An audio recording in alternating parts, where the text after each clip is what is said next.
And turning to other news now, to the war on terror, German authorities have arrested 3 Islamic radicals who were allegedly planning a major attack. Their targets, the American military and German citizens. John Jessup reports. The overnight arrest took place at a vacation home just north of Frankfurt, and according to officials, the planned attack was massive and imminent, possibly within days of being carried out. The alleged plot targeted Ramstein Air Base and the Frankfurt International Airport and included the use of 1,500 pounds of hydrogen peroxide to make bombs with the explosive power of 1,200 pounds of TNT. That's more explosive punch than produced in the train and subway bombings in Madrid and London. It is a sobering reminder of the fact that 6 years after 9/11, the intent of al-Qaeda and its allies to wage war on the West remains very much unabated. The suspects, seen here, masked and handcuffed, appeared in court today.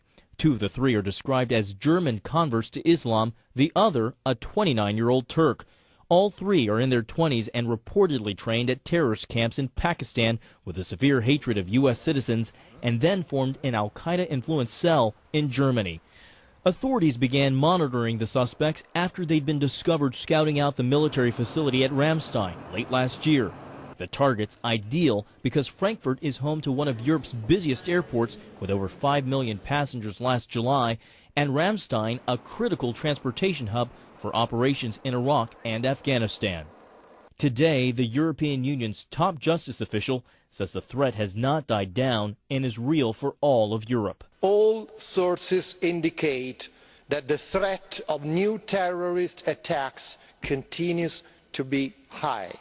The German arrests come one day after authorities in Denmark busted a bomb plot and arrested 8 alleged Islamic terrorists with suspected links to al-Qaeda, and a year after narrowly missing a commuter train attack last summer. The motive for this attack? Some are speculating German troops deployed to help stabilize Afghanistan. John Jessup, CBN News. Our CBN News terrorism analyst Eric Stakelbeck is with us now from Washington. Eric, were these guys amateurs or were they the real deal?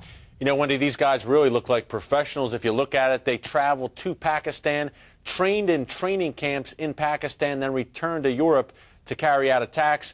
They had a large amount of chemicals at their disposal, more chemicals than were used in the Madrid and London bombings over the past few years.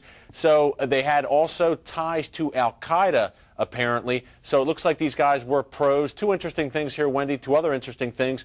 Number 1, 2 of these guys were white converts to Islam, native Germans. Number 2, all 3 of them were unemployed at the time of their arrest and actually collecting welfare benefits from the German state. Their main occupation was planning this attack. Biting the hand that feeds them. Well, do you think this has anything to do with the upcoming anniversary of 9/11? You know, Wendy, in previous years I've gone back and forth on that, didn't know how much symbolism al-Qaeda put in 9/11. Obviously, they were proud of what they did.